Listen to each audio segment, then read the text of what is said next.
ایک طویل عرصہ پہلے جب ابھی کسی گھوڑے نے سرزمین سنا پر قدم نہیں رکھا تھا، وہاں گوپانی گفا نامی ایک شخص رہتا تھا۔ ایک دن جب وہ جنگل میں شکار کے لیے نکلا ہوا تھا، اسے ایک عجیب اور پریشان کن منظر نظر آیا۔ ایک بہت بڑے سانپ نے ایک ہرن کو پکڑ لیا تھا۔ سانپ نے اپنے جسم کو ہرن کے ارد گرد سختی سے لپیٹ لیا تھا، لیکن ہرن نے اپنی جان بچانے کے لیے زور لگایا اور اپنے نوکیلے سینگ ایک درخت کے تنے میں گہرے گھسا دیے، جس سے سانپ کی گردن درخت کے ساتھ دب گئی۔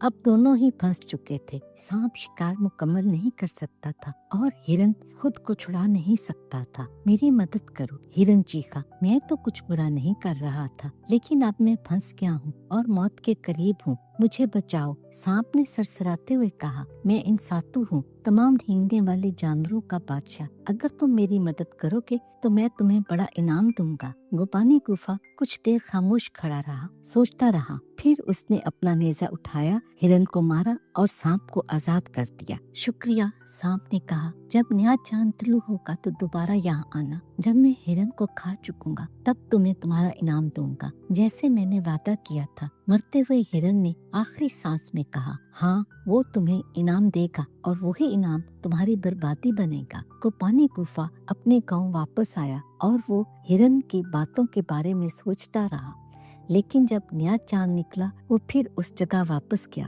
سانپ اب بھی وہیں لیٹا تھا، اپنے شکار سے سیر۔ جب اس نے گوپانی گفا کو دیکھا تو کہا، اب میرے ساتھ چلو پیٹا نامی میرے ملک میں، وہاں تم میری دولت میں سے جو چاہو لے سکتے ہو۔ گوپانی گفا کچھ دیر کے لیے جھجکا۔ ہرن کی آخری تنبیہ اس کے دل میں گونجی، لیکن تجسس اور امید نے اس کے خوف پر قابو پا لیا اور وہ سانپ کے پیچھے جنگل میں گہرا چلا گیا۔ کئی دنوں تک سفر کرتے رہے، یہاں تک کہ وہ زمین میں ایک تنگ سے سوراخ کے پاس پہنچے، اتنا چوڑا کہ ایک آدمی بمشکل گزر سکے۔ میری تم پکڑ لو، انساتو نے کہا، میں پہلے جاؤں گا، تم میرے پیچھے آنا۔ گوپانی گفا نے ایسے ہی کیا اور وہ نیچے گہرے اندھیرے میں جاتے گئے۔ کئی دن ایسے گزرے جیسے وقت تھم گیا ہو۔ آخر کار اندھیرا ختم ہوا اور وہ ایک خوبصورت جگہ پہنچے۔ زمین پر ہری نرم گھاس تھی اور بکریاں، بھیڑیں اور مویشی چر رہے تھے۔ دور ایک عظیم شہر نظر آیا، اونچے چکور پتھریلے مکانات جن کی چھتیں سونے اور چمکدار لوہے سے بنی ہوئی تھی۔ جب گوپانی گفا نے سانپ کی طرف دیکھا تو حیران رہ گیا۔ اب وہاں ایک طاقتور اور خوبصورت انسان کھڑا تھا، سانپ کی کھال کو بطور چادر پہنے ہوئے۔ اس کی باہوں اور گردن پر سونے کے بھاری کنگن تھے۔ میں ہی انساتو ہوں، اس نے مسکرا کر کہا، اپنے ملک میں انسانی شکل اختیار کرتا ہوں۔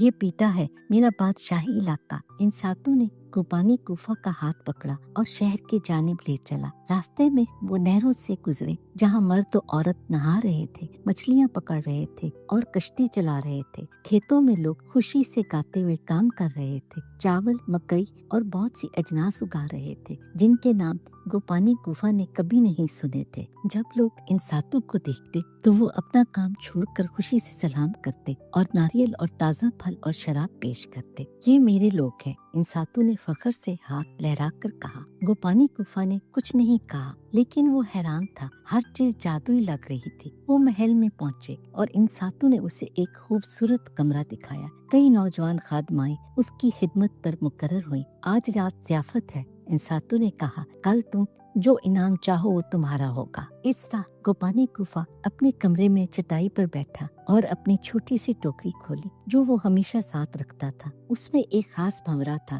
زینگی میزی۔ یہ عام بھنورا نہ تھا، اس کے والد کی روح اس میں بسی ہوئی تھی اور وہ نہایت عقل مند تھا۔ جب بھی گوپانی گفا کو کسی بڑے فیصلے کی ضرورت ہوتی وہ زینگی میزی سے مشورہ لیتا تھا۔ کل مجھے کیا مانگنا چاہیے دانا؟ اس نے آہستہ سے پوچھا۔ بھنورا بولا، انساتو سے سپاؤ مانگو، وہ آئینہ۔ آئینہ؟